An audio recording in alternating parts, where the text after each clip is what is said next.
People who perform autopsies, what's the weirdest crap you've seen? Oh, my time to shine. I did a forensic pathology rotation in medical school in Florida. Was working there one day when they brought an old guy in who had been found in his apartment in the middle of the summer with no air conditioning after about a week. So he had decomposed pretty quickly. When bodies decompose, the bacteria inside you eats the tissue and releases gas, so bodies tend to be bloated. So when they unzipped the body bag, I wasn't surprised to see that. But I was surprised to see that his scrotum was about the size of a football. No exaggeration. This apparently occurred via the same bacteria process. Anyways, I was being keen, and I think they liked me, so they took a large bore needle and stuck it into the scrotum to let the gas escape.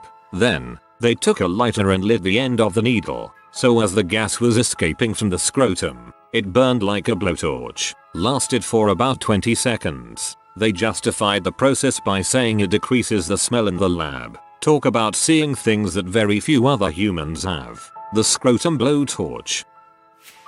I asked a co-worker who used to work as a coroner's assistant a similar question. He said that one time they were called out to a suicide of an elderly man who lived alone and was sort of a recluse. While cutting out his organs, he came across an 18-inch wooden dildo. Apparently the poor old man had let the dildo get away from him, and instead of going through the embarrassment of getting it removed, he decided to just off himself in his front yard. He literally died of embarrassment. Maybe not so relevant, but when they made a full body x-ray of my grandmom's identical twin sister, not only did it turn out all her organs were mirrored, her heart was on the right side etc, but she also had 4 kidneys. Woman was 60 plus at the time and they never knew before. She and your grandmother could be mirror twins. As for the 4 kidneys, that's bizarre. My friend is a pathologist. She said she threw up once after seeing a semi-liquid brain. Dude turned over his car into a lake in remote nowhere. It got pulled out. They opened his skull and a putty liquid-like mixture. I don't think anyone can blame her for vomiting. The sight would be bad enough, but imagine the smell. That goes for pretty much all these posts. This might not be Redditive, but a good friend of mine is a coroner. She picks up the bodies. Anyway, she told me this story about how there was this older 400-pound woman who passed away in her house. It was winter time and she didn't have many friends or family, so her body remained undiscovered for 2 weeks. She passed away on a couch which was directly over a heater. When they went to move her, she split right in half long ways. I have a similar story. It didn't happen to be, but a co-worker. We are paramedics. A man was found dead, face down naked in his bathroom. It had been a couple weeks. When they moved him, his schlong stuck to the floor and ripped off. Current pathology fellow, board certified, not in forensics so, participated in 80 autopsies. Weirdest scariest case, house fire, 1 body recovered after 1+ hour of burning, a body completely charbroiled, rigid, limbs curled up against the torso. We raid the chest, abdomen, and head to see if there is anything of interest before dissection. Metal fragments in the chest. Do the autopsy. The internal organs are largely intact despite the significant heat damage to the skin and soft tissue. This is not unexpected. I learn. There is a large, 1L, hematoma in the chest. There is about a 2 cm jagged opening in the posterior wall of the right ventricle and in the anterior left lateral wall of the right ventricle. Metal fragments embedded in the left lung. Tracing backwards from the heart, a path is found through the posterior thorax with an possible entrance wound in the upper back. Yikes, he was shot? Detectives arrive to morgue. Say they've got the homeowner roommate in custody. They're interrogating him right now. He owns a gun. He's been having frequent noisy arguments with the dead guy tenant that have been observed by neighbors and reported to the police. He was away from home when the fire was happening. Claims no knowledge of any of this. Has no idea what happened to either his house or the dead guy. Detectives high-five each other when we tell them he's been shot and it's definitely homicide. We find out later after they fully interrogate the homeowner. He confesses to shooting the roommate in the back while he is sleeping and then torching his own house to try to hide the evidence. The roommate was actually his tenant and he wouldn't move out, so he killed him. Scary stuff. I have seen so much when I was working in the morgue in Detroit. I've seen baby autopsies, where a bone saw isn't even needed to get through the skull because babies have soft skulls. I have seen people come in bags after being run over by trains. One bag which contained an arm, the other an eyeball, another a foot. The worst thing by far is people who decompose during the summer. I saw a fat man who shot himself in the tub get all bloated and green and get filled with maggots. I could smell him before I even entered the building. I've seen some crap. AMA seconded. I shadowed a medical examiner several times, but the weirdest thing I ever saw still kind of haunts me. There was a woman that died suddenly and had all these bruises on her body. There were detectives and cops all around us because they thought it was a case of domestic violence. However, she was schizophrenic and was not on any meds. During one of her episodes, she would beat herself violently and self-inflict all of these bruises and wounds on her. But the way she died was crazy. She beat herself so much that these bruises developed huge blood clots and broke off into the bloodstream. They eventually ended up in her lungs. Pulmonary embolism. We opened up her lungs and they were just full of blood clots. Her legs were full of them too. She basically beat herself so much that she suffocated. It was so odd. That is so odd. And so sad. My grandmother had a friend who was attending medical school at the University of Pennsylvania. She and her fellow classmates were scheduled for cadaver class where donated bodies were used. My grandmother's friend and her partner were assigned a body at the end of the rather large classroom. When removing the sheet from their assigned cadaver, she discovered that this was her aunt who had died 2 weeks previous. Yikes. The same thing happened to my grandmother, however it was one of her beloved high school teachers and she hadn't heard of her death.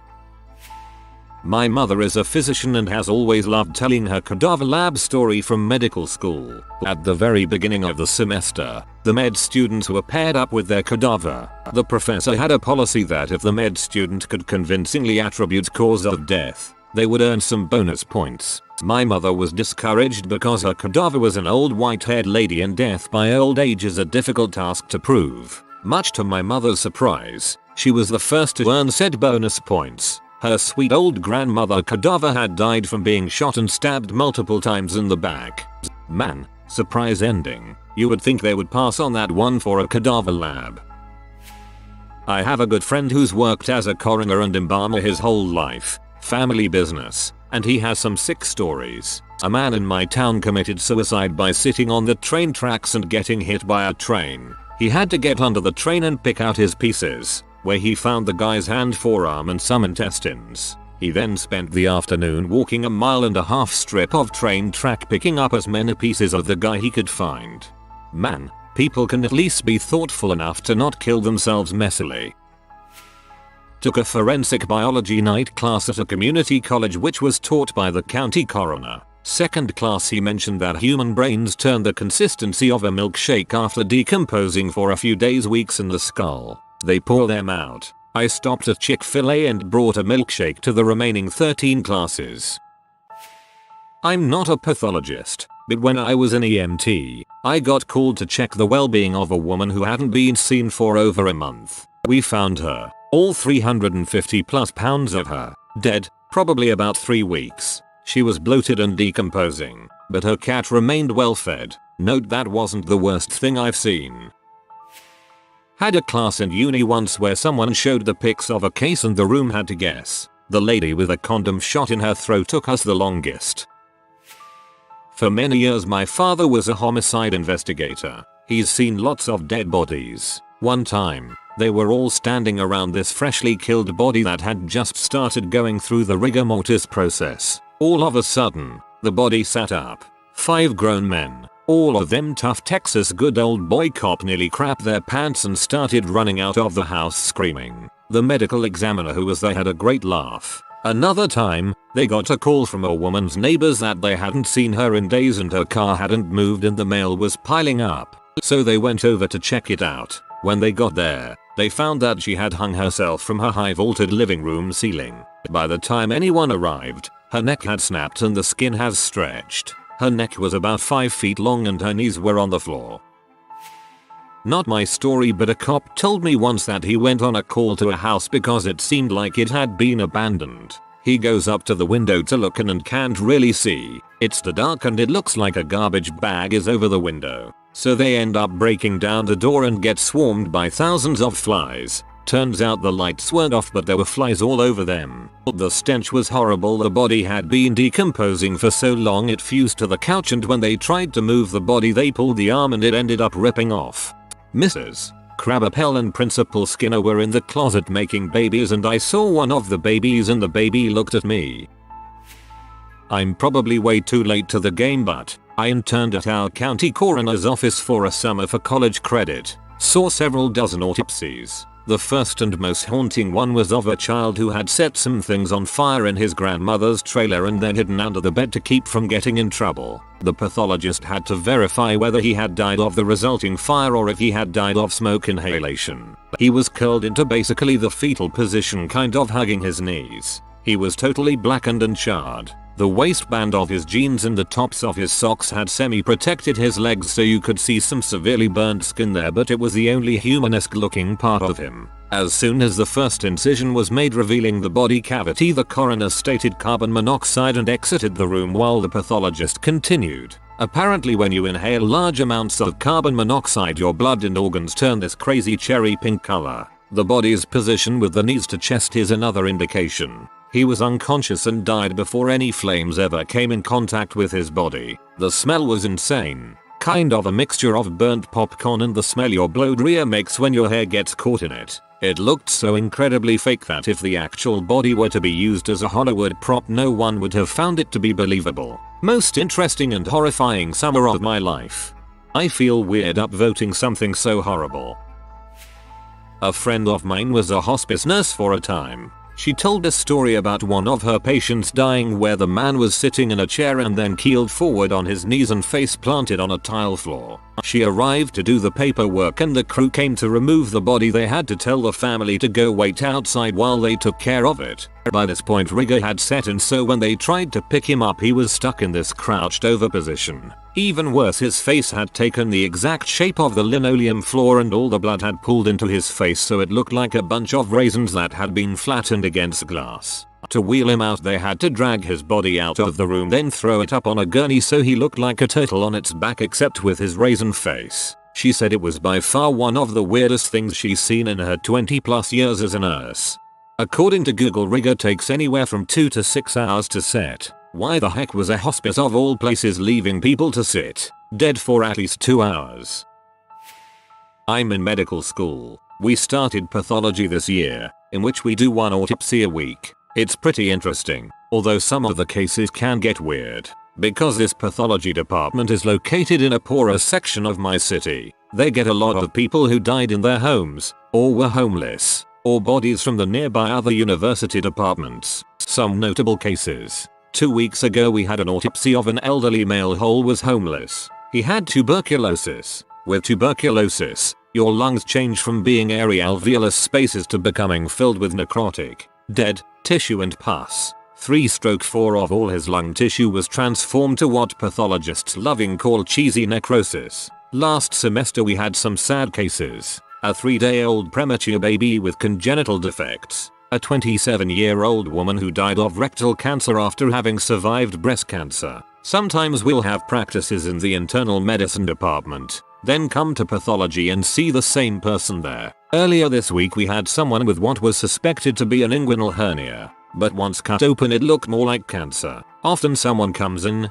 and they look old, but otherwise healthy, and then you open them up and find so many problems. It really is remarkable what humans can live with. One time we had the body of a person with Parkinson's. Their brain really does eat itself up from the inside. That was freaky for me. Oh, we had the body of a person who had hepatitis C for autopsy last semester. Ravaged liver. Usually you see the same things in the organs. Heart failure or signs of heart attacks. Liver showing congestion due to alcohol or infection usually. Lungs where you can just push the air around because of emphysema. But sometimes you have more abnormal things. One time I was slicing a liver and there was a huge cyst with a worm inside. My teacher pulled back the capsule of a kidney a few weeks ago and a cyst burst, spraying fluid high into the air. But supposedly that's common. Anyway, there's probably some things you guys would find freaky, but get really run of the mill after a while. In pathological autopsies, we are trying to see what's wrong. What's abnormal? We spent 2 years with cadavers in anatomy learning what's more normal, and I think we've all adjusted to the normal things found inside our bodies. In any case, it's all super interesting, although I don't quite see how people end up doing it as their job for the rest of their lives. One of my best friends is an autopsy tech at a hospital that allows her to actually cut into the person. One day she was called in for an autopsy on an older woman. She said that when she walked into the room, the other techs asked her if the woman looked strange to her. My friend responded that she looked a bit too thin but nothing else seemed off. The other techs told her to roll the older woman over to see something. When she did, the woman's back was completely gone as well as a bunch of organs. Turns out the old lady had died in a chair and slumped over when she passed. She had a couple dogs and after a few days the dogs got a bit hungry and ate out her back and some organs. Another weird one was from when she went in to get a testicular sample, since she has the smallest hands of the techs, and found a penis pump instead. She said they had a good laugh at that and were all also a bit grossed out. Grossest she did was a burn victim who smelled like barbecue. Saddest, and most common, are babies whose parents smothered them by accident in bed. Not a coroner. Have worked in private security for 15 plus years. Had a gig at a hospital one where the guards had to help move bodies from the hospital rooms to the hospital morgue. One night me and a nurse are lifting the body of an obese woman who had already been placed in a bag to a gurney for transport. As we lifted the body up, it moaned. We dropped her back on the bed, got the bag unzipped, and checked for a pulse. Nothing. The lifting action had expelled air from her lungs, through her vocal cords. The nurse told me, sometimes that happens.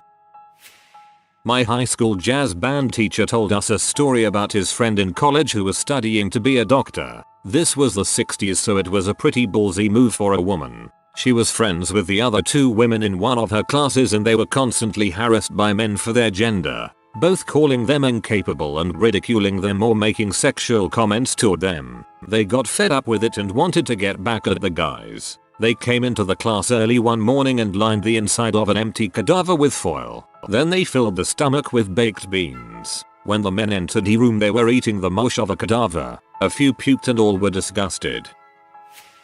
My cousin is a detective and when he worked in homicide, sometimes he would take me on ride-alongs. One time they got a call about a homeless man, and we were nearby, so we swung over to check it out. Anyways, the guy was definitely dead, so when they pulled him off the ground, a giant chunk of his back got stuck under the part of the fence and basically fell apart. That smell.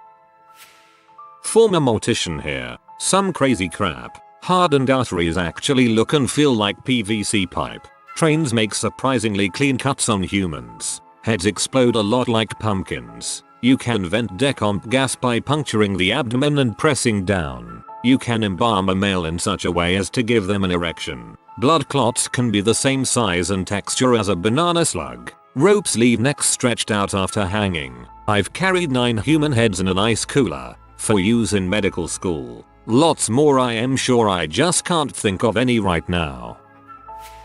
My mom is a histologist and used to perform autopsies. As a kid, anytime I went into her work with her I'd see some random body part, whether it was a brain, a foot, or even one time a boob. That's one heck of a way to see your first boob. This will get buried, but a friend of mine works with a team of people that collect organs when someone dies. He has a crazy schedule and gets called up at all hours because there isn't much time after someone dies to harvest all the organs, and it takes some time. In Idaho, he was dissecting the, I think, retinas corneas from a middle-aged woman when she let out a long sigh. Apparently that's pretty common, but he was new at the time and it rattled him. I guess being able to kind of hear her voice after she was dead just messed with him. He hates the job. BTW. Edit. Anatomy. I was helping with an autopsy while I was training to be an X-ray tech. The coroner needed help finding a bullet in the murder victim. We tried to help by X-raying the body, but we were having a hard time finding the exact spot since the guy was huge. After a while of us gagging from the stink and the maggots on the body, the pathologist finally found the bullet in his butthole. The poor guy was shot and the bullet went through the body and got lodged in his butthole. My dad had to perform an autopsy on a man him and his colleagues nicknamed Bugs. His mouth, nose, and eye sockets were riddled with maggots. I can only imagine what bugs' insides looked like. My teacher told us when he was doing his degree that he had an anatomy class, and the male body they used had a hernia into his scrotum. That is in fact the most common type of hernia. Friend of mine wasn't a coroner, but a driver for the coroner's office who would transport corpses to and fro. He claims a cadaver once made a loud belching noise and sat up on the gurney while he was driving it. Scared the crap out of him. Some kind of postmortem reflex. I was an autopsy assistant for a few months before going off to college. I did 15 autopsies in the 3 months I was there. 10 or 11 were suicides. 8 were under 25. 2 just over 40. Stupid reasons too. Weirdest thing I saw was probably a few DVTs the size of my thumb in each calf. The woman had broken her ankle but was very overweight. She was told to walk after she got her walking cast but didn't. One of the DVTs broke off and caused a pay. She was only 50 I believe. Another one. 21-year-old guy. His girlfriend dumps him. So he gets in the car and plows into a retaining wall on the highway. Car stopped. His body stopped. But his heart kept going. Everything transected and fell into his torso. Car then burst into flames. We received a charcoal briquette of a person that had to be identified by dental records. His cooked brain looked like a boiled egg. And a group of friends who had a bet on who could commit suicide first. One guy made it to us after many attempts. I swear he wore 3 pairs of pants just to frick with me. We realized that our pedestrian versus train from a week before was one of the friends in this pact. I'm glad I totally know what a DVT and a pay is. Yup, totally. Surfer, not a coroner. My buddy and I went for a dawn session in NJ in February. As you can imagine, nobody was around. My buddy saw what we thought was a balloon shaped like a person with pants on. We walked within 3 feet of it before realizing it was a very bloated dead guy. He had frozen solid in an amazingly unrealistic way. The cops came and tried to lift him up and his arm broke off at the elbow. Surfer, not a coroner, but they're so similar. Oddly specific question, but I am an autopsy tech. I really can't give specifics, but there was a very large woman who hid bags of chips and bags of narcotics in her fat folds. That was odd. I did an autopsy on a woman who had a boot on her foot from an injury. The lack of movement caused the blood in her leg to clot. The clot then moved from her leg, through her heart, into her lungs, which should have just killed her, but oh no, it kept going, and finally into her brain. The congealed blood spanned the length of her body. Not really an autopsy, but my parents were both EMTs for 23 years. In the late 1980s, they got a call from a woman who said her husband might be dead. They got to the house, and when the woman answered the door, they asked where her husband was. She pointed out into the snow-covered yard and said, "I think that's him over there." They looked to where she pointed, and saw a snow-coated lump with 2 shoes sticking out. They uncovered the man, who apparently had had a heart attack while shoveling snow, and picked him up. He was so stiff, they didn't need a backboard. They attached the monitor leads, as required, and got a perfect heartbeat. This guy was frozen solid, but had a perfect heartbeat. They found out, when they got him to the hospital, that he had a pacemaker. The old monitor was reading its pulses. I don't perform them, but I was interning with a coroner last year and got to witness some. I just wanted to say that the decaying body smell is the worst smell my nose and I have ever encountered thus far. Lead detective on the Dharma case. Amazing documentary on Netflix. Said it's a smell you can never forget and never describe. Not an autopsy but a cadaver lab. A guy whose stomach was on the other side of his diaphragm. Like at some points in his development the sac sneaked itself up and he had lived his whole life with his stomach in his chest cavity. He's died of unrelated causes and his only symptom apparently was some shortness of breath after a big meal. I'm late to the party, but I manage apartments and unfortunately I'm sometimes the first one to find a dead body when I do a welfare check. But the weirdest case that has ever happened was last December. I went to do a home inspection before renewing a lease, routine at our complex, that had been scheduled for a few weeks. The residents in question were a couple in their mid-50s. When I got to the home, it smelled bad but I knocked anyway and one of the residents opened the door. The smell was overwhelming. She acted like everything was normal and I entered. It was quickly apparent she was off her rocker. When I entered the second bedroom, I found her husband dead, propped against a wall and surrounded by food she had cooked for him. The body was bloated and blood was pooling under the skin, but she talked to him like he was alive. I called the police and she was hysterical. I felt so bad. They were both so nice and normal when I had dealt with them before. The coroner said he had been dead about a week. My dad is a paramedic and was once on a call for a suicidal gunshot to the head. The woman, mid-60s, was in the bathroom sitting on the floor between the toilet and bathtub. My dad said there was blood all over the wall and a gun in her lap. When he reached down to take a pulse, required steps, she gasped out, "Oh, my flying head." My dad said he crap his pants. Woman lived, had some brain damage. Do necropsies count? If so, here are 2. The dog who died from swallowing a kitchen knife. A big one. It looked pretty messy in there. The cow who had eaten a piece of wire that pierced through its stomach wall and proceeded to enter its thorax and stab the heart, which strangely enough did not kill the cow, but resulted in a pericardial infection that did. If you are new to the channel, you can subscribe. I publish new videos every day. Until then, check another video.